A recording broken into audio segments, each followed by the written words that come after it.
Judá e Israel, dos nombres que al escucharlos resuenan con fuerza a lo largo de toda la Biblia.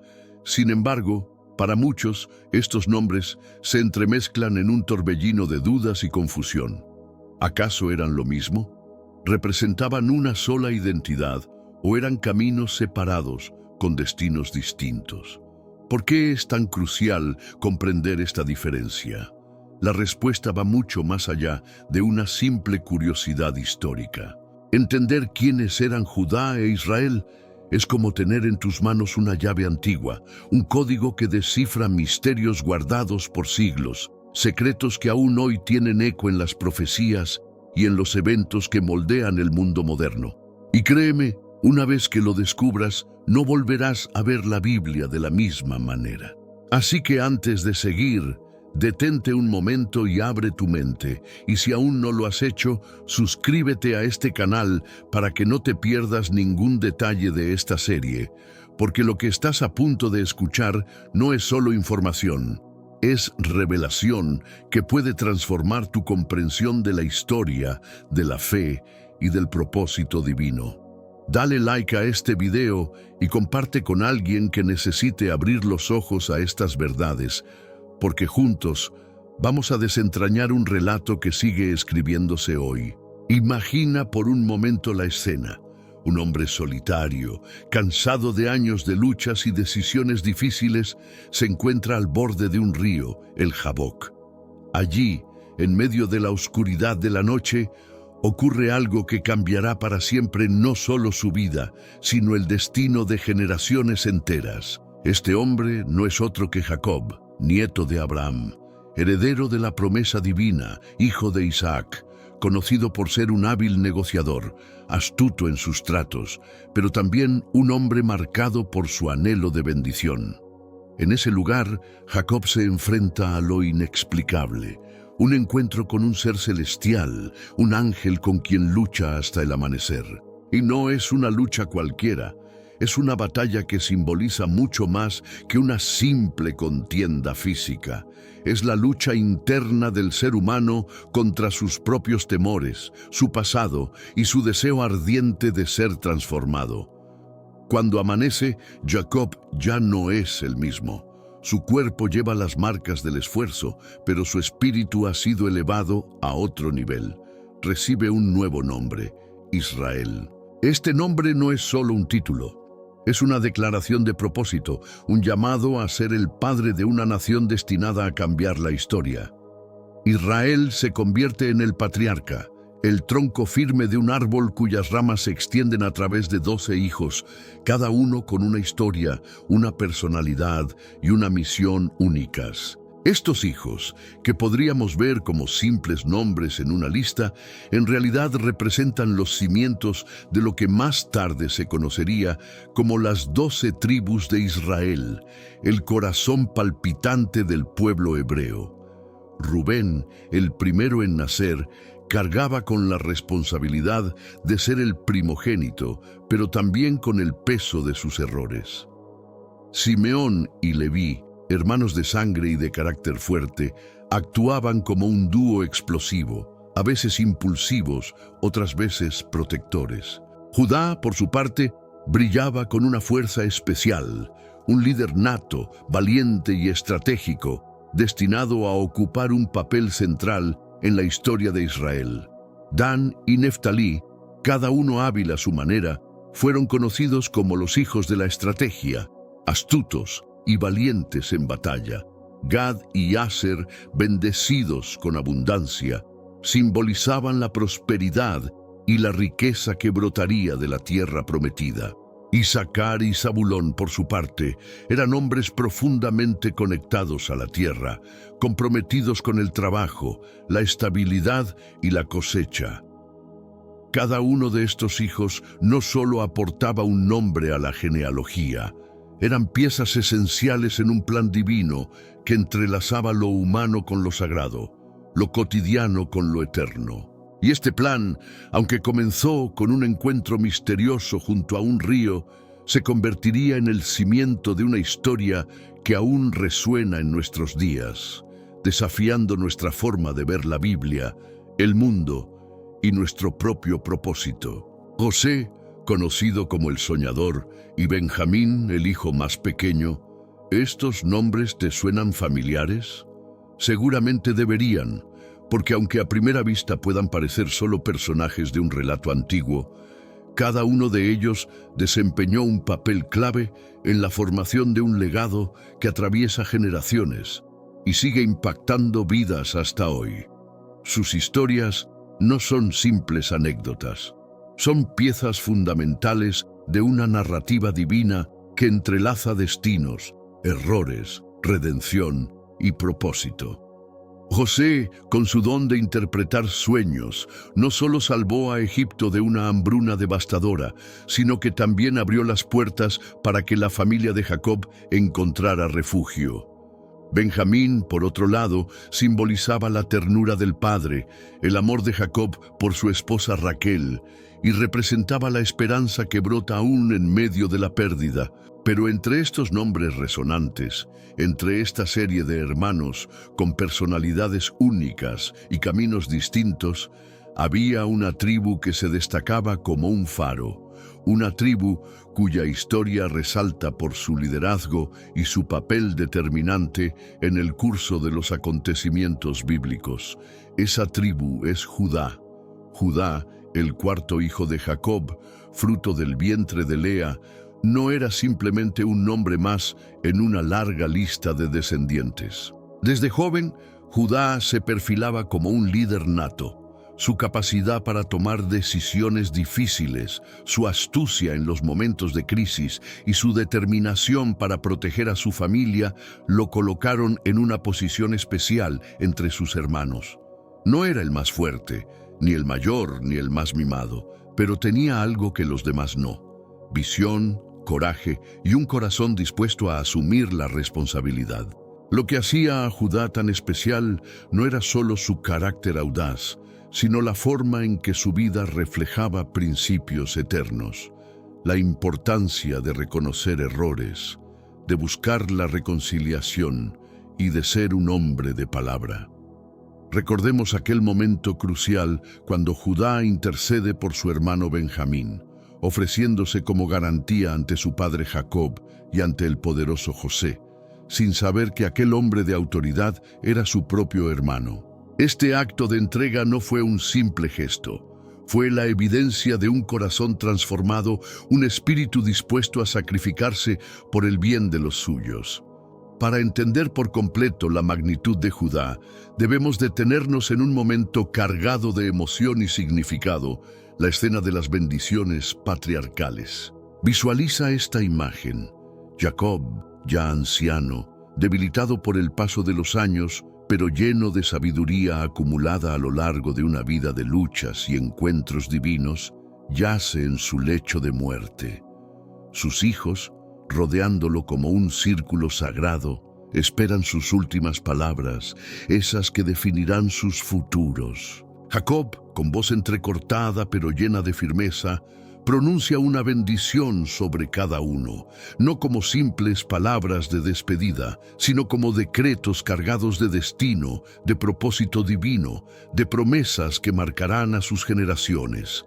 Cuando Jacob llega a Judá, no es cualquier bendición, es una proclamación profética que atraviesa los siglos. Judá, a ti te alabarán tus hermanos. Tu mano estará sobre el cuello de tus enemigos. Los hijos de tu padre se inclinarán ante ti. Cachorro de león es Judá. El cetro no se apartará de Judá, ni el bastón de mando de entre sus pies, hasta que venga Silo, y a él se congregarán los pueblos. Estas palabras no son solo poesía antigua, son una declaración que sella el destino de Judá como la tribu de la realeza, la tribu de la cual nacerá el linaje del rey David, y más tarde del Mesías prometido. No eran simplemente palabras de despedida, ni frases dulces cargadas de afecto. No, lo que Jacob estaba pronunciando sobre sus hijos eran profecías de peso eterno, declaraciones cargadas de una autoridad celestial que resonarían a través de los siglos, moldeando no solo el destino de sus descendientes inmediatos, sino también el curso de la historia del pueblo escogido. Cada bendición era una semilla plantada en el alma de cada hijo, una promesa que germinaría con el tiempo, llevando fruto para generaciones futuras. Y justo en el momento en que Jacob se dispone a hablar sobre Judá, el ambiente cambia de forma casi palpable. El aire parece detenerse, los susurros se apagan, los hermanos contienen la respiración, porque lo que está a punto de salir de los labios del patriarca no es algo común ni pasajero. Es una proclamación que transformará para siempre el significado del linaje de Judá. Jacob, con voz cargada de emoción y gravedad, pronuncia: «El cetro no se apartará de Judá, ni el bastón de mando de entre sus pies, hasta que llegue Silo, y a él se congregarán los pueblos». ¿Lo sienten? Es como si cada palabra fuera un trueno que retumba en la eternidad. Estas no son palabras huecas, son promesas que cargan la fuerza de un mandato divino. Judá no sería simplemente una tribu más. De su linaje nacería un rey, pero no cualquier rey.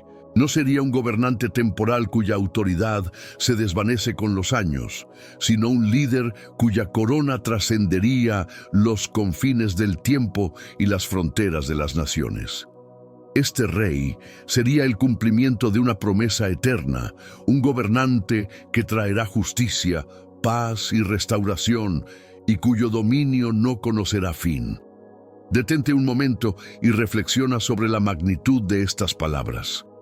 Esta profecía es mucho más que una declaración bonita o una frase inspiradora para colgar en la pared.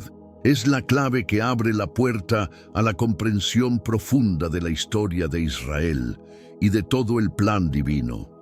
Es el hilo de oro que conecta el pasado con el presente y nos proyecta hacia un futuro lleno de esperanza y propósito. Sin esta profecía, la historia bíblica quedaría fragmentada, incompleta, pero con ella todo encaja: las luchas, los errores, las victorias, las caídas, todo se entrelaza en una narrativa perfecta que apunta a la redención final. Y para poder entender con claridad el poder de estas palabras, necesitamos regresar un poco en el tiempo, abrir las páginas antiguas de la historia y ver cómo los eventos anteriores prepararon el terreno para este momento crucial. La historia de Judá, su carácter, sus decisiones, sus actos de valentía y sus momentos de debilidad, todo ello es el contexto necesario para comprender por qué esta promesa fue tan significativa y cómo, a través de él, Dios tejió un plan que aún hoy sigue en movimiento. Jacob y sus hijos vivían en la tierra fértil de Canaán, un territorio lleno de promesas que Dios mismo había jurado a su abuelo Abraham como herencia perpetua para su linaje. Aquella tierra no era solo un pedazo de suelo. Representaba el sueño de generaciones, la esperanza de un futuro de bendición y el cumplimiento de un pacto eterno. Era un espacio cargado de significado espiritual, un lugar donde cada piedra, cada campo, cada arroyo contaba una historia de fe y perseverancia. Sin embargo, la vida en Canaán no era fácil. A pesar de ser la tierra de la promesa, también estaba marcada por pruebas severas, y una de esas pruebas llegó como un golpe devastador. Una hambruna feroz, una sequía implacable que convirtió campos verdes en desiertos agrietados, secó los pozos y dejó a las familias al borde de la desesperación. La escasez se convirtió en una sombra que se extendió por toda la región, obligando a Jacob y su familia a buscar ayuda fuera de sus fronteras. Fue así como, empujados por la necesidad, emprendieron el viaje hacia Egipto, una tierra de riquezas inimaginables y estructuras imponentes, donde los faraones gobernaban como dioses vivientes. Aquel lugar, que parecía tan ajeno, tan distinto a la simplicidad de Canaán, se convirtió en un refugio inesperado para la familia de Jacob. Lo que comenzó como un pequeño grupo de migrantes cansados, apenas un puñado de almas buscando alimento y seguridad, se transformó con el paso de los años en algo mucho más grande.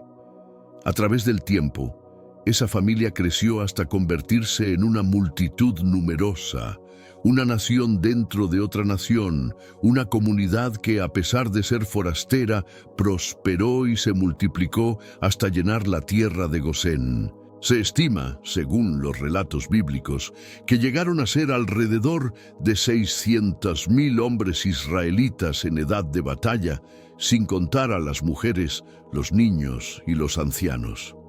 Piensa en esto: más de 500.000 de hombres fuertes, preparados para luchar, y detrás de ellos sus familias enteras, mujeres valientes, niños llenos de sueños, ancianos que portaban la memoria viva de las promesas hechas por Dios a Abraham, Isaac y Jacob.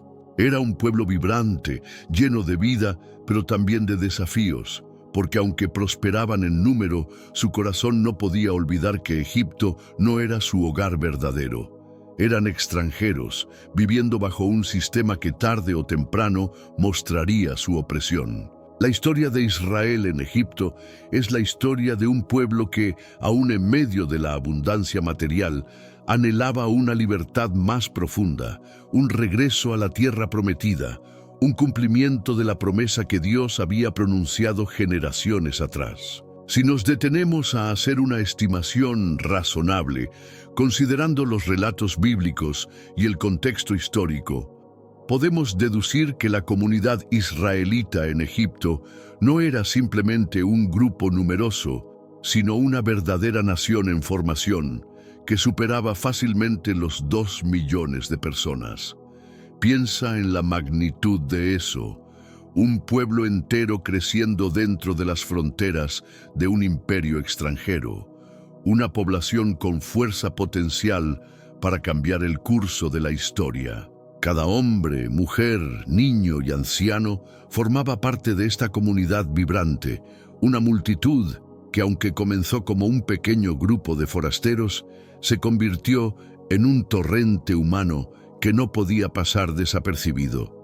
Su crecimiento desbordante fue tan evidente que el faraón, el líder todopoderoso de Egipto, no pudo ignorarlo. Lo que alguna vez vio como un grupo de refugiados humildes que buscaban sobrevivir en tiempos de escasez, pronto lo percibió como una amenaza creciente, como un peligro latente que podía desafiar la estabilidad de su trono.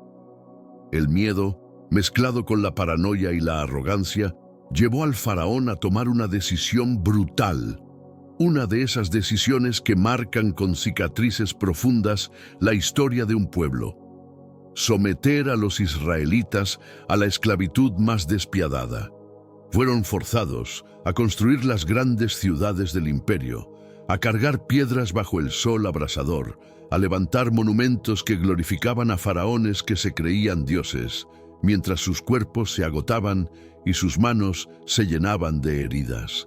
Les arrebataron su libertad, les quitaron su dignidad, les robaron hasta la esperanza, o al menos eso creían los opresores, porque lo que el faraón no entendía era que cuanto más oprimía al pueblo de Israel, más se fortalecía su identidad, más ardía en sus corazones la fe en el Dios de Abraham, Isaac y Jacob, y más profundo se hacía su clamor por liberación.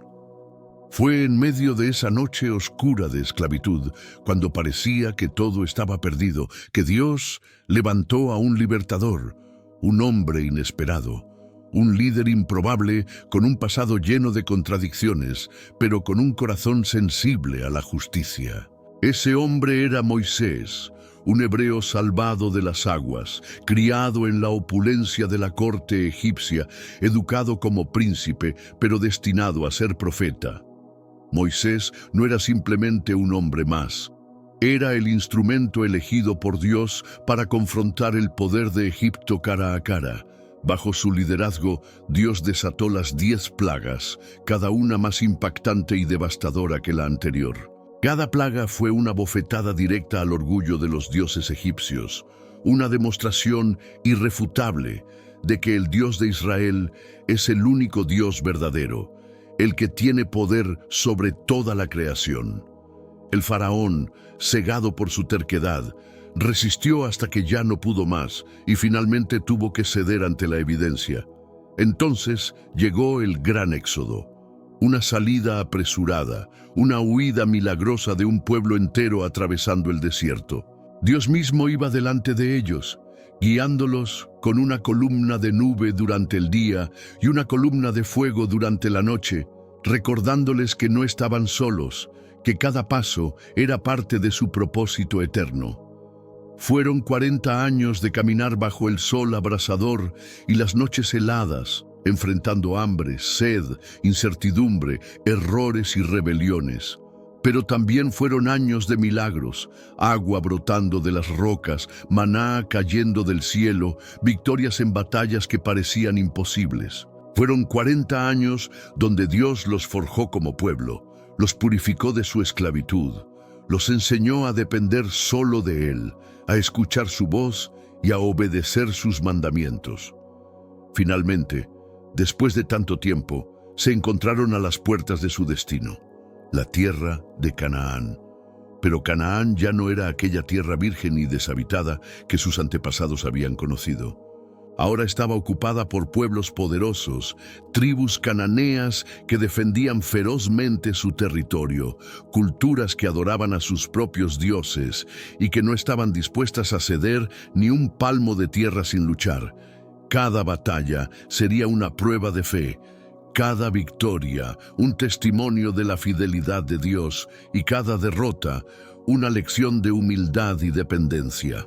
Con Josué como líder, un hombre valiente y estratega brillante, los israelitas emprendieron la conquista de la tierra prometida, no confiando en su fuerza, sino en la promesa que Dios les había dado, que aquella tierra les pertenecía, que cada metro ganado era parte de su herencia. Cada paso, cada combate, cada día en Canaán era parte de una historia mayor. La historia de un pueblo llamado a ser luz en medio de las naciones, portadores de la fe verdadera y testigos del poder de un Dios que cumple lo que promete. Lucharon batallas que se convirtieron en leyenda, asediaron ciudades fortificadas con muros altos como montañas, enfrentaron ejércitos poderosos que parecían imposibles de vencer, pero con la ayuda del Dios de sus padres lograron lo impensable. Tomaron ciudad tras ciudad, territorio tras territorio, hasta que gran parte de la tierra de Canaán estaba bajo su control. Fue una conquista épica, paso a paso, manchada de sudor, esfuerzo y sangre, pero sostenida por la fe y la promesa divina que les había sido dada. Y cuando por fin, después de tanta lucha, la tierra fue suya, cuando el polvo de las batallas se asentó y la calma comenzó a reinar, Josué, el líder que había guiado a Israel con firmeza y visión, tomó una decisión crucial: dividir la tierra entre las 12 tribus, asegurando que cada una tuviera su propio espacio, su herencia prometida, su hogar en la tierra que fluía leche y miel. Judá, como era de esperarse, fiel a la profecía que lo rodeaba desde el principio, recibió una porción privilegiada y estratégica. Su territorio se extendía al sur de Canaán, abarcando regiones ricas en recursos, tierras fértiles y montañas imponentes. Dentro de sus límites estaba Hebrón, una ciudad de enorme importancia espiritual e histórica, un lugar que había sido testigo de momentos clave en la historia de Abraham y su descendencia. No era solo una asignación territorial, era un reconocimiento del papel de Judá como columna vertebral de Israel, como un punto de referencia para la unidad, la fuerza y la fe. La posición geográfica de Judá le daba acceso a rutas comerciales importantes, a tierras fértiles para la agricultura, a recursos naturales que fortalecían su economía y a una posición militar clave para defenderse de enemigos. Por todo esto, la tribu de Judá no era solo una más. Se convirtió en una de las tribus más respetadas, influyentes y poderosas del pueblo de Israel. Sin embargo, a pesar de compartir un mismo origen, una misma fe en el Dios de Abraham, Isaac y Jacob, las tribus no eran idénticas. Cada una tenía su propia cultura interna, sus costumbres únicas, su manera particular de ver la vida. Algunas eran más guerreras, otras más enfocadas en el trabajo agrícola. Algunas se especializaban en el comercio, otras en la artesanía. Las diferencias no eran solo de carácter, sino también de intereses. Había ambiciones, sueños y sí, también tensiones y conflictos que a veces generaban rivalidades entre ellas. Imaginen a una gran familia numerosa, unida por la sangre, sí, pero con tantas opiniones distintas, tantos deseos individuales, tantas historias personales, que a veces parecía que no había manera de ponerse de acuerdo. Como en toda familia grande, había momentos de alegría compartida, pero también de desacuerdos, discusiones y hasta rupturas. Durante este tiempo de transición, antes de que Israel se uniera bajo un solo rey, la nación vivía en un estado de inestabilidad, sin una estructura central clara. El pueblo era liderado por los jueces, hombres y mujeres valientes y carismáticos, elegidos directamente por Dios para guiar, para impartir justicia, para ser la voz de la verdad en medio del caos. Ellos defendían al pueblo de sus enemigos, los rescataban cuando caían en la opresión y mantenían viva la llama de la fe en un Dios que no olvidaba sus promesas. Sin embargo, a medida que pasaban los años, la fidelidad del pueblo comenzaba a debilitarse. Las generaciones nuevas olvidaban las lecciones del pasado y la influencia de las culturas paganas que los rodeaban se filtraba en sus costumbres. Llegó un momento en que el pueblo, cansado de la incertidumbre, frustrado por la falta de unidad y deslumbrado por las naciones vecinas, clamó por un cambio. Querían ser como los demás pueblos, tener un rey de carne y hueso, un líder fuerte y visible que les diera seguridad y poder. Acudieron a Samuel, el último de los jueces, un hombre de Dios, anciano y sabio, y le suplicaron: «Danos un rey, como tienen las otras naciones». Samuel, al escuchar esta petición, sintió un profundo dolor en su corazón. Sabía que este deseo no era solo una petición de liderazgo, sino un rechazo al reinado de Dios mismo sobre Israel. Les advirtió de las consecuencias, que un rey impondría impuestos, que tomaría a sus hijos para la guerra, que cargaría al pueblo con deberes pesados, que robaría su libertad. Pero el clamor del pueblo fue insistente, obstinado, ruidoso. Querían un rey a toda costa. Finalmente Dios, aunque no era su voluntad perfecta, decidió permitirlo. Le dijo a Samuel: «Concede lo que te piden». Así que Samuel, obedeciendo la instrucción divina, ungió a Saúl, un joven alto, de apariencia imponente, de la tribu de Benjamín. Al principio, Saúl parecía ser la respuesta perfecta. Era humilde, respetuoso, obediente, y demostró ser un líder valiente, capaz de unificar temporalmente a las tribus bajo un solo mando. Lideró al ejército israelita en varias victorias importantes, defendiendo a su pueblo de enemigos poderosos y manteniendo viva la esperanza de un Israel fuerte y seguro. Sin embargo, como veremos más adelante, el corazón de Saúl no se mantuvo fiel, y esa historia, cargada de gloria y tragedia, también tiene mucho que enseñarnos. Pero a medida que el poder de Saúl crecía y los aplausos del pueblo llenaban sus oídos, su corazón comenzó a desviarse. La humildad que alguna vez lo caracterizó se fue desvaneciendo, reemplazada por una arrogancia ciega y un deseo insaciable de control. Ya no obedecía las instrucciones de Dios con el temor reverente de antes. Ahora actuaba por impulso, tomando decisiones precipitadas, motivado por su propio orgullo, más preocupado por asegurarse un lugar de honor en la historia que por el bienestar de la nación que se le había confiado. Saúl empezó a poner su gloria personal por encima de la voluntad divina, desafiando los mandatos del Señor. cerrando sus oídos a la voz de los profetas, y así, poco a poco, fue alejándose del favor de Dios.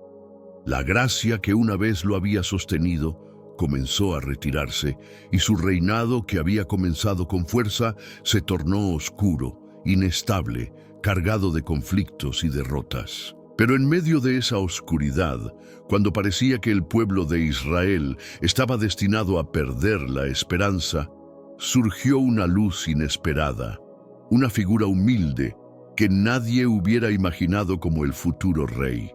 Un joven pastor de la tribu de Judá, el hijo menor de una familia sencilla, un muchacho de corazón puro y espíritu valiente. David, el hijo de Isaí, era apenas un pastorcito, cuidando ovejas en los campos de Belén, tocando su arpa para alabar a Dios mientras vigilaba el rebaño. Sin embargo, en el silencio de esos campos, Dios ya había puesto sus ojos en él. Samuel, el profeta, obedeciendo una orden divina, lo ungió en secreto como el próximo rey de Israel, una señal de que los planes de Dios no siguen los estándares humanos. David no era el más fuerte ni el más imponente, pero su corazón estaba alineado con el propósito de Dios. Un hombre con fe inquebrantable, una pasión profunda por la adoración y una valentía que iba más allá de su edad o estatura. La historia de David comenzó a brillar cuando, armado solo con una honda y 5 piedras, se enfrentó a Goliat, un guerrero gigantesco que había sembrado terror entre el pueblo de Israel. Su victoria no solo fue un acto de valentía, fue una declaración de fe, una prueba de que Dios no necesita ejércitos numerosos ni armas sofisticadas para cumplir su voluntad. La fama de David creció rápidamente. Era el joven que tocaba el arpa y calmaba los ataques de furia que atormentaban a Saúl, el mismo que, a pesar de ser perseguido injustamente, demostró una lealtad inquebrantable, respetando la autoridad del rey a pesar de las amenazas de muerte. David se convirtió en un símbolo de esperanza, en el héroe del pueblo, en el ejemplo de un corazón dispuesto a someterse a Dios aún en medio de pruebas. Pero su camino hacia el trono no fue sencillo. Saúl, consumido por la envidia al ver cómo el favor del pueblo se inclinaba hacia David, lo persiguió con un odio obsesivo, viendo en él una amenaza a su poder. En múltiples ocasiones intentó matarlo. Lo buscó en cuevas, envió tropas para capturarlo, lo acechó como un cazador tras su presa. David vivió años de fuga, escondiéndose en desiertos y montañas, llevando consigo el peso de la promesa de Dios y el peligro constante de ser asesinado por el hombre al que todavía llamaba el ungido del Señor. Cada día era una lucha por sobrevivir, una batalla entre el temor humano y la fe en el plan de Dios. David se vio forzado a abandonar su hogar y huir por su vida, convirtiéndose en un fugitivo que vivía en cuevas, escondiéndose en desiertos y montañas, siempre a la sombra del peligro, siempre con la amenaza de la espada de Saúl persiguiéndolo implacablemente. Durante años, David vivió como un hombre marcado, pero nunca permitió que el miedo sofocara su fe.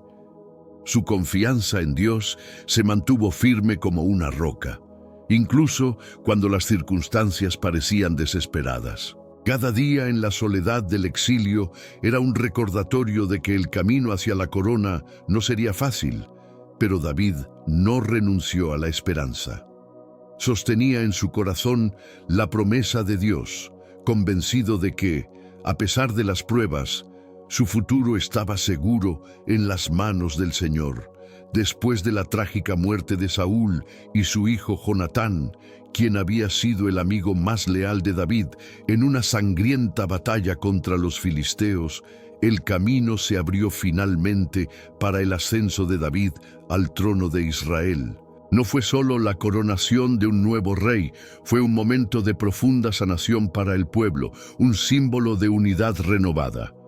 David no solo fue proclamado como líder, fue abrazado como el pastor de una nación dividida, el hombre que supo conquistar no solo tierras, sino corazones. Su reinado marcó el inicio de una nueva era, una época de oro para Israel, un tiempo de crecimiento, de estabilidad, de justicia y de paz que fortaleció los lazos entre las tribus, transformando un mosaico de clanes con intereses diversos en un solo pueblo con un propósito común. David hizo de Jerusalén el centro de todo. Conquistó esta ciudad estratégica, un lugar que resonaba con ecos de lo sagrado y lo histórico, y la transformó en la capital política, espiritual y cultural del reino. Allí estableció su corte, sentando las bases de una administración sólida y eficiente. Pero David no se detuvo ahí. Trajo el Arca de la Alianza a Jerusalén, convirtiendo la ciudad en un símbolo tangible de la presencia de Dios en medio de su pueblo. Esa arca, que había sido testigo de milagros y batallas, ahora reposaba en el corazón de la capital, recordándole a cada israelita que su Dios caminaba con ellos. Bajo el liderazgo de David, Israel no solo sobrevivió, prosperó, se convirtió en una potencia regional respetada y temida. Las fronteras del reino se expandieron, el ejército se fortaleció, se forjaron alianzas, y se consolidó una red de comercio que impulsó la economía. David implementó un sistema de gobierno que, aunque no perfecto, fue justo y funcional, estableciendo leyes y principios que protegían al pueblo y promovían la equidad. Israel, bajo su reinado, floreció como nunca antes, un centro de cultura, de arte, de adoración y de poder militar. Pero incluso los grandes reyes son humanos. David, a pesar de todos sus logros, no fue un hombre libre de errores. Cometió pecados graves, decisiones que marcaron su vida y la de su familia.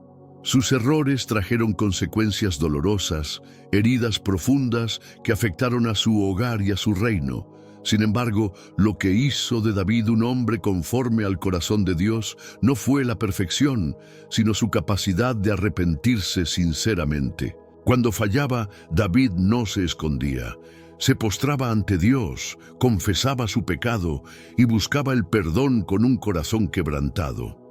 Y esa humildad lo sostuvo hasta el final de sus días, permitiéndole seguir sirviendo a su pueblo con fidelidad, guiando a Israel hasta su último aliento. Pero lo más asombroso, lo más glorioso de toda esta historia, aún estaba por llegar. Lo mejor aún no se había revelado. Era como si todo lo vivido hasta entonces fuera apenas el prólogo de algo mucho más grande, una promesa que brillaba en el horizonte esperando su cumplimiento. Salomón, el hijo de David y Betsabé, heredó un reino que había sido consolidado con sudor, lágrimas y la fe inquebrantable de su padre. Recibió una nación próspera, estable, fuerte, una joya entre las naciones, y la llevó a alturas aún más impresionantes de gloria y esplendor. Su sabiduría era legendaria, al punto de que su nombre cruzaba fronteras y océanos. La gente hablaba de Salomón como el hombre más sabio de su tiempo, un rey cuya inteligencia y habilidad para resolver disputas dejaba a todos asombrados. Su riqueza era tan colosal que parecía no tener límites. Tesoros de oro y plata llenaban sus almacenes, y sus palacios relucían con maderas finas y piedras preciosas traídas de tierras lejanas. La grandeza de su reino no se limitaba a las riquezas materiales. Su poder político y diplomático se extendía a lo largo y ancho, y los reyes y reinas de tierras distantes emprendían largos y costosos viajes a Jerusalén solo para escuchar sus palabras llenas de sabiduría y admirar el esplendor de su corte. Uno de los momentos más famosos fue la visita de la reina de Sabá, quien quedó maravillada por la grandeza de Salomón, su conocimiento y la organización impecable de su palacio. Pero entre todas sus obras, hubo una que eclipsó a las demás y lo inmortalizó como un líder que dejó huella imborrable en la historia de Israel. La construcción del templo en Jerusalén no era simplemente un edificio, era un símbolo, un acto de devoción suprema, una casa majestuosa levantada para honrar al Dios de Israel. Aquel templo se convirtió en el centro espiritual de la nación hebrea, un lugar donde el pueblo podía adorar, ofrecer sacrificios, buscar perdón y experimentar la presencia divina de una forma tangible. Las columnas, los adornos de oro, los tapices cuidadosamente elaborados, todo hablaba de un Dios glorioso y de un pueblo llamado a ser diferente. El templo no era solo piedra y madera, era el corazón de la identidad espiritual de Israel. Sin embargo, esta era dorada de esplendor tuvo un costo alto. La ambición de Salomón por construir proyectos monumentales, mantener una corte fastuosa y vivir un estilo de vida digno de un rey del mundo antiguo exigía enormes recursos. Para financiar sus sueños, impuso pesados impuestos al pueblo, y estas cargas recayeron especialmente sobre las tribus del norte, que comenzaron a sentirse relegadas, oprimidas y explotadas. La tribu de Judá, desde donde gobernaba Salomón, acaparaba el poder y la influencia, dejando a las demás con una sensación de injusticia que crecía como una herida abierta. Las tensiones entre el norte y el sur, entre las tribus de Israel, no eran solo cuestiones políticas, eran heridas profundas en el corazón del pueblo, una mezcla de resentimiento, frustración y desconfianza que se fue acumulando lentamente a lo largo de los años del reinado de Salomón.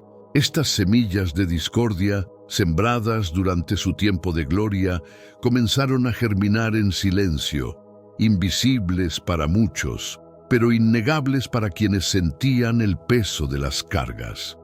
Cuando Salomón murió en el año 930 a.C., esa tensión que había estado a punto de estallar finalmente explotó. El resentimiento que había estado latente se transformó en una revuelta abierta, en un clamor popular que no podía ser ignorado. Lo que empezó como una nación unida bajo un solo trono se fracturó para siempre. El reino se partió en dos. Al norte, el reino de Israel, liderado por Jeroboam. Al sur, el reino de Judá, donde la descendencia de David siguió gobernando. Lo que había sido una familia, un pueblo llamado a reflejar la gloria de Dios, se dividió en facciones, marcando el inicio de una nueva etapa en la historia de Israel, una etapa de conflictos, rivalidades y desafíos que pondrían a prueba la fe y la identidad del pueblo elegido. Roboam, el hijo de Salomón y heredero de su trono, era un joven impulsivo, arrogante y carente de la sabiduría y el tacto político que su padre había demostrado durante gran parte de su reinado. A diferencia de David o Salomón, que habían forjado su autoridad a través de la experiencia, la humildad y la búsqueda de la voluntad de Dios, Roboam llegó al poder como un rey inmaduro, rodeado de consejeros inexpertos que alimentaban su ego en lugar de darle buenos consejos. Cuando las tribus del norte, cansadas de los altos impuestos y las exigencias económicas impuestas por Salomón para sostener su fastuosa corte, enviaron a Jeroboam como portavoz para pedir alivio, Roboam tuvo una oportunidad dorada de sanar las fracturas y restaurar la unidad del reino. Jeroboam, que había servido como oficial destacado bajo el reinado de Salomón, pero había huido a Egipto temiendo por su vida, regresó como la voz del pueblo, clamando por justicia y misericordia. Sin embargo, Roboam, cegado por su orgullo juvenil y rodeado de consejeros necios que despreciaban la sabiduría de los ancianos, rechazó la súplica del pueblo. En lugar de mostrar compasión, respondió con desprecio, amenazando con cargar aún más pesadamente sobre sus hombros. Si mi padre los castigó con látigos, yo los castigaré con escorpiones. Aquellas palabras, llenas de arrogancia, fueron la chispa que encendió la rebelión. La paciencia de las tribus del norte se agotó. El resentimiento acumulado durante años explotó como un volcán, y la lealtad al trono de David se rompió en 1000 pedazos. Ya no había marcha atrás. Las tribus del norte, indignadas por la dureza de Roboam y por la injusticia de un sistema que favorecía a Judá, se levantaron en una revuelta abierta. Rechazaron el gobierno de Roboam, rompieron los lazos con Jerusalén y proclamaron a Jeroboam como su rey, dando nacimiento a una nueva nación, el reino de Israel. Lo que antes había sido un solo pueblo, un reino unido bajo David y Salomón, se fragmentó en 2 reinos distintos. Al norte surgió el reino de Israel, también conocido como el reino del norte o el reino de Samaria. Este nuevo reino abarcaba la mayor parte del territorio original y reunía a la mayoría de la población. 10 de las 12 tribus, incluyendo a Rubén, Isaacar, Zabulón, Dan, Neftalí, Gad, Aser, Efraín, Manasés y una parte de Benjamín, se alinearon con Jeroboam. Inicialmente establecieron la capital en Siquem, después la trasladaron a Tirsá y finalmente a Samaria, que se convirtió en el centro político y militar del nuevo reino. Mientras tanto, en el sur quedaba el reino de Judá, también conocido como el reino de Jerusalén. Este reino era mucho más pequeño, menos poblado y con menos recursos, pero conservaba la esencia espiritual y la línea dinástica de David. Solo 2 tribus permanecieron leales a la casa de David: Judá, la tribu más fuerte y numerosa, y Benjamín, aunque una parte de esta última también se unió al norte. Jerusalén seguía siendo la capital, no solo política, sino también espiritual, pues allí se encontraba el templo, el lugar donde la presencia de Dios se manifestaba, el corazón de la fe y la identidad del pueblo hebreo. Aunque compartían una historia común, una lengua y la fe en el Dios de Israel, estos 2 reinos se convirtieron en rivales. La unidad se desvaneció y lo que siguió fue un tiempo marcado por guerras fratricidas, traiciones, alianzas rotas, idolatría desenfrenada y una decadencia espiritual que alejaba cada vez más al pueblo de su llamado original. La división fue una herida profunda que sangró durante generaciones, cambiando para siempre el curso de la historia de Israel. Desde su inicio, el reino de Israel tomó un rumbo oscuro, alejándose cada vez más de las tradiciones espirituales que Dios había establecido para su pueblo en Jerusalén. Jeroboam, consumido por el miedo a perder el control, temía que si el pueblo seguía viajando a Jerusalén para adorar en el templo, sus corazones se volverían a la casa de David, restaurando la unidad con Judá y debilitando su poder. Para evitar esto, tomó decisiones que tendrían consecuencias devastadoras. Estableció centros de culto alternativos en lugares como Betel y Dan, levantó altares paganos y, desafiando las leyes divinas, nombró sacerdotes que no pertenecían a la tribu de Leví, rompiendo el orden sagrado que Dios había establecido. Pero lo más impactante fue que introdujo la adoración a los becerros de oro, una práctica que imitaba las antiguas idolatrías de Egipto, provocando una mezcla venenosa de tradición distorsionada y paganismo descarado. Esta apostasía no fue un simple desvío momentáneo, se convirtió en la identidad del reino de Israel. El pueblo se sumió en una espiral descendente de pecado, idolatría y corrupción, como una enfermedad espiritual que infectó cada rincón de la sociedad. Políticamente, el reino fue un caos. La inestabilidad era la norma, con dinastías que se desmoronaban una tras otra. Conspiraciones, asesinatos, traiciones, golpes de Estado. El trono de Israel era un lugar peligroso, un escenario de ambición desmedida y violencia descontrolada. Reyes como Acab y su esposa Jezabel se convirtieron en símbolos del desprecio hacia Dios. promovieron abiertamente la adoración de Baal y Astarté, dioses de la fertilidad y el placer traídos de Fenicia, y desataron una persecución brutal contra los profetas de Dios. Elías, Eliseo y otros hombres de fe que se atrevieron a denunciar la corrupción fueron perseguidos, amenazados y en muchos casos asesinados. La maldad, la inmoralidad sexual, la injusticia social y la explotación se esparcieron como una plaga, desgarrando la estructura moral del reino y alejando al pueblo de su propósito divino. Mientras tanto, en el sur, el reino de Judá, aunque no estaba libre de problemas, luchaba por mantenerse fiel a sus raíces. Judá intentó preservar la fe verdadera, centrada en Jerusalén y el templo, el lugar que Dios había elegido para manifestar su presencia. La dinastía de David continuó en el trono, proporcionando cierta estabilidad y manteniendo encendida la esperanza de una restauración futura. A lo largo de los siglos, surgieron reyes piadosos que marcaron la diferencia. Asa, Josafat, Ezequías, Josías, hombres valientes que impulsaron reformas profundas, derribando altares paganos, restaurando el culto verdadero a Dios y reavivando la enseñanza de la Torá.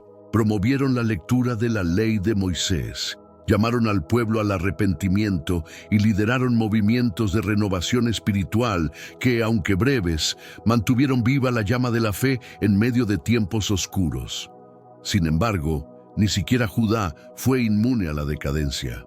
Con el tiempo, la idolatría y la corrupción comenzaron a infiltrarse como un veneno silencioso, contaminando la sociedad, pervirtiendo a los líderes y alejando al pueblo de su Dios. Hubo reyes perversos como Acaz y Manasés, cuyas acciones llevaron a Judá a tocar fondo. Estos reyes no solo toleraron prácticas paganas, sino que las promovieron descaradamente. Construyeron altares a dioses extranjeros dentro del mismo templo, introdujeron cultos abominables, permitieron sacrificios humanos, incluyendo la quema de niños como ofrendas a Moloc, y persiguieron a los profetas del Señor, silenciando a aquellos que se atrevían a denunciar su maldad. La inmoralidad se desbordó, la injusticia se hizo común, los débiles eran oprimidos y la voz de Dios, una vez clara y poderosa, era ignorada. La corrupción moral y espiritual no era solo un problema de conducta, era una rebelión abierta contra el Dios que los había rescatado de Egipto, que los había sustentado en el desierto, que les había dado una tierra buena. La paciencia de Dios no es infinita y la acumulación de pecados estaba preparando el camino para un juicio inevitable. Un castigo que llegaría como una tormenta para limpiar la tierra y recordarles a todos que el Señor es un Dios justo, que no se burla de su santidad. Pero la fidelidad a Dios nunca fue algo estable ni parejo. Había momentos de avivamiento, de un despertar espiritual que encendía la esperanza, donde reyes piadosos intentaban restaurar la adoración verdadera y llamar al pueblo al arrepentimiento. Sin embargo, estos esfuerzos, por más sinceros que fueran, a menudo se veían frustrados cuando un nuevo rey malvado subía al trono y arrastraba a la nación de regreso al abismo de la idolatría. Era como un ciclo interminable, un paso adelante y dos atrás. La lucha entre el bien y el mal, entre la lealtad al Dios de Israel y la seducción de dioses falsos, se libraba no solo en las cortes de los reyes, sino en los corazones de cada hombre y mujer de Judá. Era una batalla espiritual diaria, una guerra invisible que definía el destino de toda una nación. A pesar de la terquedad del pueblo, Dios nunca se quedó en silencio. Siempre levantó profetas valientes, hombres y mujeres que se atrevieron a levantar la voz cuando todos los demás se callaban. Isaías, Jeremías, Miqueas, Habacuc, sus nombres quedaron grabados como testigos de la verdad, como faros en medio de la oscuridad. Estos profetas no buscaban agradar a los poderosos ni ganar fama. Eran mensajeros de Dios, hombres de fe que con palabras fuertes y claras llamaban al pueblo a volverse al Señor, a abandonar sus caminos perversos, a arrepentirse de sus injusticias. Advertían una y otra vez: si siguen en este camino, vendrá juicio, vendrá destrucción. Pero el pueblo, cegado por su pecado, endurecido en su orgullo, se negó a escuchar. Rechazaron el mensaje, se burlaron de los profetas, los persiguieron e incluso los mataron. Su desprecio por la verdad los condenó, y finalmente, las consecuencias llegaron como una tormenta inevitable: el pecado desenfrenado, la idolatría, la corrupción política, la opresión de los débiles, la sangre inocente derramada. Todo eso provocó la ira justa de Dios. Y así, tanto el reino del norte, Israel, como el reino del sur, Judá, enfrentaron el mismo destino: la conquista, la destrucción, el exilio. En el año 722 a.C., después de años de advertencias desoídas, Dios permitió que el poderoso imperio asirio, bajo el mando del rey Salmanasar V, invadiera el reino de Israel. Samaria, la capital, resistió durante 3 largos años de asedio, pero finalmente cayó. La ciudad fue arrasada, sus muros derribados, y gran parte de la población fue deportada a tierras lejanas del imperio asirio. El pueblo fue dispersado entre naciones paganas, absorbido por culturas extranjeras, perdiendo sus costumbres, su fe y su identidad. Así desaparecieron las 10 tribus del norte, las famosas tribus perdidas de Israel, un capítulo doloroso y misterioso en la historia del pueblo elegido. El reino de Judá, por su parte, logró sobrevivir un poco más. Durante más de un siglo después de la caída de Israel, se mantuvo en pie gracias a reyes justos como Ezequías y Josías, quienes lideraron poderosas reformas religiosas, destruyeron altares paganos y restauraron la adoración pura al Dios de Israel. Sin embargo, incluso estos esfuerzos no fueron suficientes para frenar la decadencia. Con el tiempo, la idolatría y la corrupción regresaron con más fuerza, como una plaga que no se podía erradicar. El pueblo persistió en su pecado, provocando la ira de Dios con sus rebeliones, su indiferencia y su traición al pacto sagrado. Finalmente, en el año 586 a.C., el juicio alcanzó a Judá. El imperio babilónico, liderado por el rey Nabucodonosor II, marchó contra Jerusalén. Fue un asedio largo, cruel, despiadado. El hambre devoraba la ciudad desde dentro, la desesperación se apoderaba de las familias, y cuando finalmente los muros cedieron, la tragedia fue total. El ejército babilónico saqueó Jerusalén, quemó el templo, destruyó las casas, derribó los muros y mató sin piedad a hombres, mujeres y niños. El templo, ese lugar sagrado donde la presencia de Dios había descansado, fue reducido a cenizas. El corazón espiritual de la nación fue arrancado de cuajo. Los sobrevivientes fueron encadenados y llevados como esclavos a Babilonia, privados de su tierra, de su libertad, de su identidad como pueblo escogido. Era un tiempo de profunda humillación, de lágrimas, de preguntas sin respuesta. Dios los había abandonado para siempre. ¿Se había roto el pacto con Abraham? ¿Era este el fin de Israel como nación? Pero incluso en medio de la oscuridad más profunda, la esperanza no estaba muerta, porque Dios, fiel a sus promesas, no había olvidado a su pueblo. A través de los profetas, anunció que el juicio no sería el final, que después de la disciplina vendría la restauración, que habría un regreso, una reconstrucción, un renuevo. Y así, después de 70 años de exilio en Babilonia, como Jeremías había profetizado, Dios movió el corazón del rey Ciro de Persia. Ciro, tras conquistar Babilonia, emitió un decreto asombroso.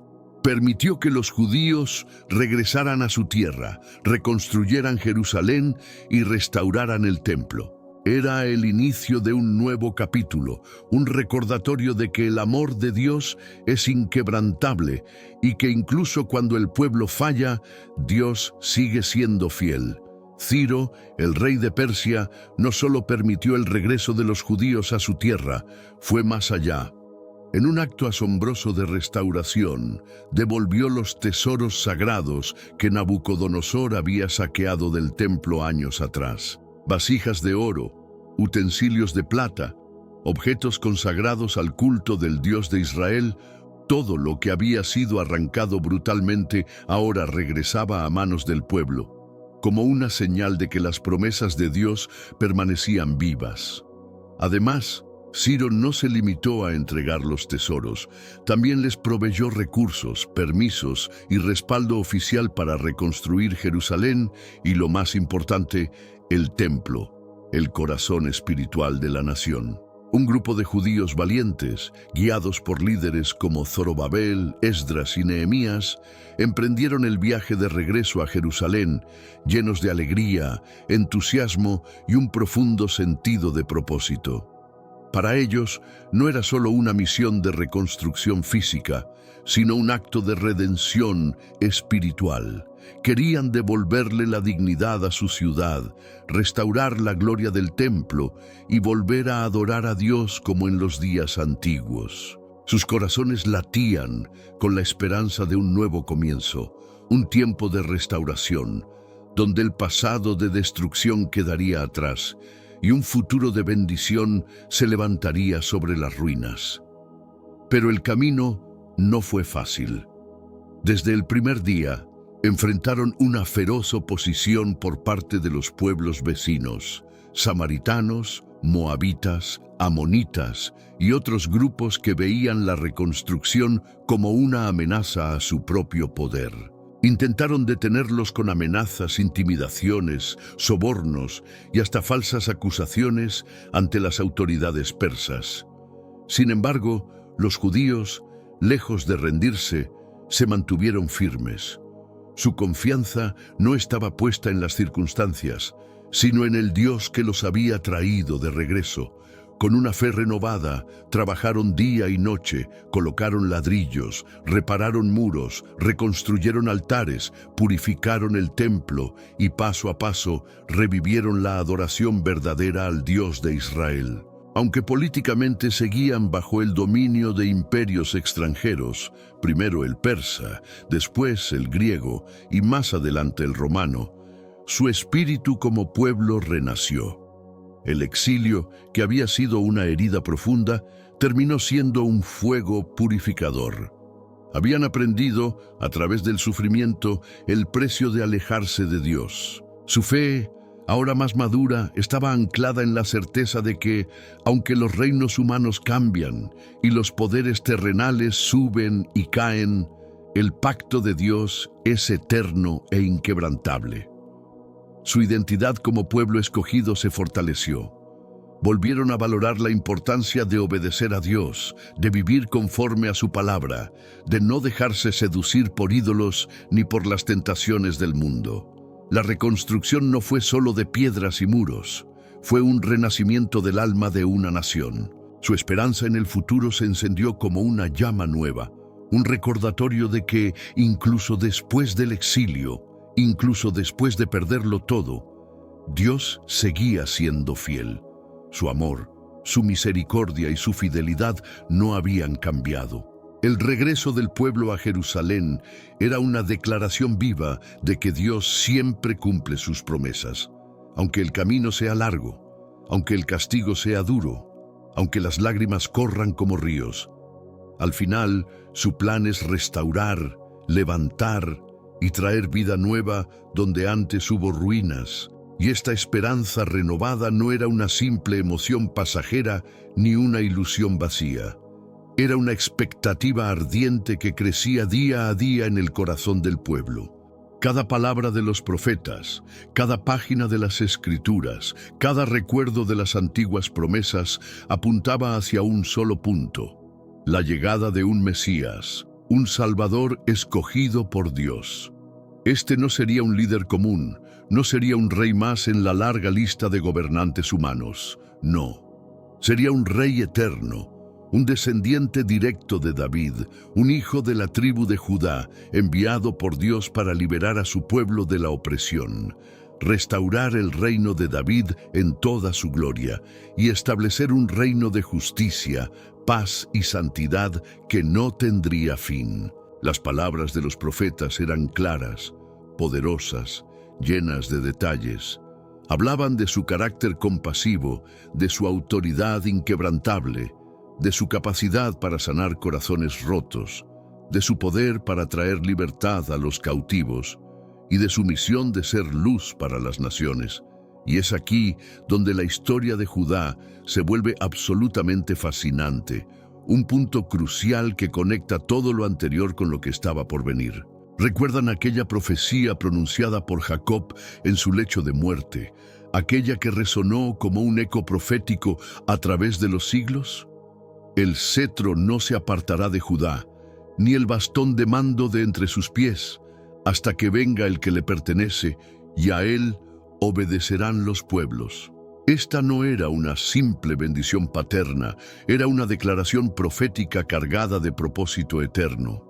Judá estaba destinado a ser la tribu real, la raíz, de donde brotaría un gobernante eterno, un líder que traería salvación no solo a Israel, sino al mundo entero. Y siglos más tarde, contra toda expectativa humana, en un rincón humilde de la tierra de Judá, en un establo sencillo de la pequeña ciudad de Belén, esta profecía se cumplió de manera asombrosa, literal, exacta. Una joven virgen llamada María, humilde y temerosa de Dios, dio a luz a un niño diferente a cualquier otro. Su nacimiento no fue celebrado con banquetes ni proclamado por reyes terrenales. Fue anunciado por ángeles que cantaron en los cielos, fue atestiguado por pastores sencillos y fue adorado por sabios venidos de tierras lejanas. Aquel niño era Jesús, cuyo nombre significa el Salvador. Era el Mesías prometido, el Hijo de Dios hecho carne, descendiente directo de la línea de David, el heredero legítimo del trono eterno de Judá. Pero Jesús no vino simplemente para liberar a Israel de la opresión de Roma, como muchos esperaban. Su misión era infinitamente más grande. Vino a derrotar al verdadero enemigo de la humanidad, el pecado, y a romper las cadenas de la muerte que mantenían cautivo al corazón humano. Jesús cumplió cada una de las profecías mesiánicas del Antiguo Testamento, desde su lugar de nacimiento hasta los detalles de su vida, su enseñanza, su sacrificio y su resurrección gloriosa. Él no fue un Mesías político ni un guerrero al estilo de los reyes antiguos. Fue el Cordero de Dios que quita el pecado del mundo, el Príncipe de Paz, el Emanuel, Dios con nosotros. Su vida, su muerte y su resurrección no solo confirmaron su identidad como el Mesías esperado, sino que revelaron el plan perfecto de Dios, un plan de redención que va más allá de fronteras, idiomas y generaciones, un plan que sigue vivo hoy, llamando a toda persona de toda nación a reconciliarse con su Creador. Jesús, el león de la tribu de Judá, es el cumplimiento supremo de las promesas antiguas, la esperanza eterna que nunca será destruida. Jesús nació en Belén, tal y como lo había anunciado el profeta Miqueas siglos antes. No fue una casualidad, no fue un accidente.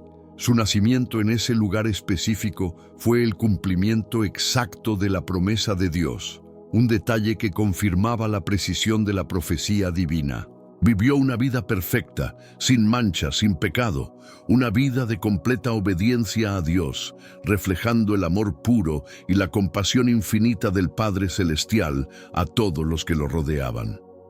Tocó a los intocables, sanó a los enfermos, restauró la vista a los ciegos, hizo caminar a los paralíticos y devolvió la vida a los muertos.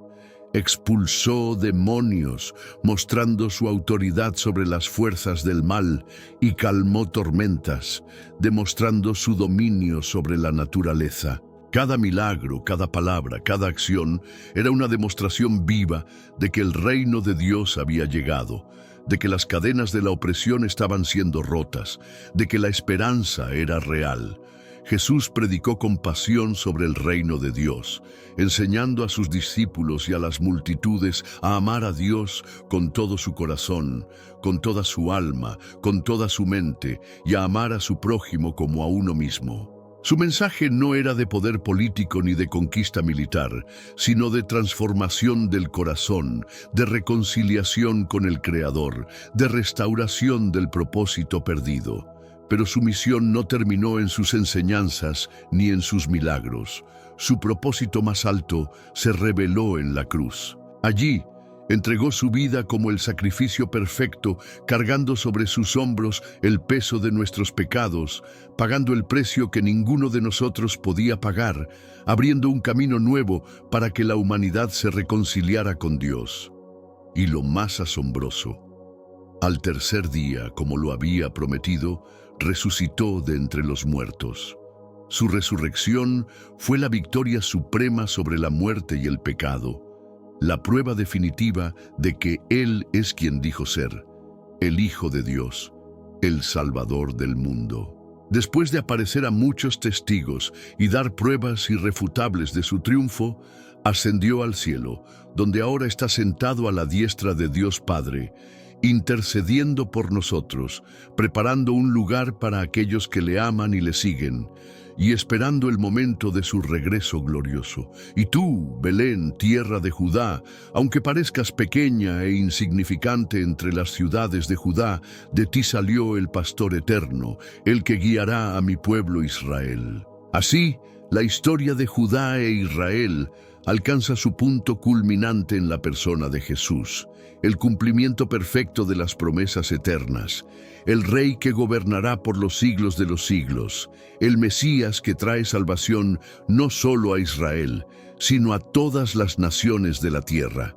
Un ciclo histórico que comenzó con 12 tribus unidas, que pasó por momentos de gloria y división, por la apostasía, el exilio, la restauración, y que culmina gloriosamente con la llegada del Mesías, el Hijo de Dios, el Salvador del mundo. Comprender la diferencia entre Judá e Israel no es simplemente un ejercicio académico ni una curiosidad histórica. Es una llave, un código esencial para desbloquear una comprensión más profunda de la Biblia, de la profecía y del plan redentor que Dios ha trazado para toda la humanidad. Sin este entendimiento, nos perdemos de una pieza clave para ver cómo cada página de la Escritura apunta a Jesús, el Cordero de Dios, el león de la tribu de Judá. Si este video te ha impactado, no olvides darle like, suscribirte a nuestro canal y compartirlo con tus amigos y familiares. Y cuéntanos, ¿qué otros temas bíblicos te gustaría que exploremos juntos? Déjanos tus comentarios aquí abajo. Que Dios te bendiga y nos vemos en el próximo video.